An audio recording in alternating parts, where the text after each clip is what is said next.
વિચારો છો કે હું તો બધું ઓનેસ્ટલી કરી રહ્યો છું તો પણ મારું રિલેશનશિપ તૂટી જાય છે, કોઈ પૈસા લઈને જતું રહે છે, તમારા ઇમોશન્સ ને કોઈ કે બહુ સોલિડ રીતે હર્ટ કર્યું છે, એવું કેમ? Karma returns, not to punish but to remind. જેમણે જેનું દિલ તોડ્યું હોય, જેને ઇગ્નોર કર્યું હોય, એ બધું એકવાર નહીં ફરી વારંવાર આવશે. ડિફરન્ટ નામ પણ સેમ પે. કર્મા કોઈ પનિશમેન્ટ નથી. એ તમારી લાઈફનો સ્પિરિચ્યુઅલ બેલેન્સ શીટ છે.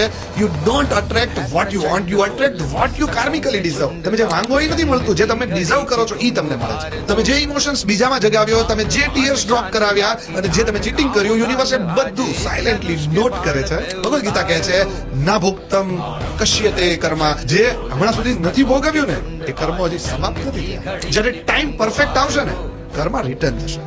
ન્યૂ ફેસ પણ સેમ પ્લેસ.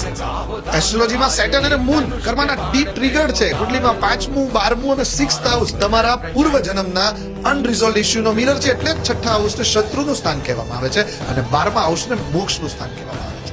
આ રીલ જોવાથી કઈ યાદ આવ્યું હોય તો સમજો કે મેમરી સ્પિરિચ્યુઅલ મેસેજ છે, કર્મોની શિફ્ટ છે. હરે કૃષ્ણ.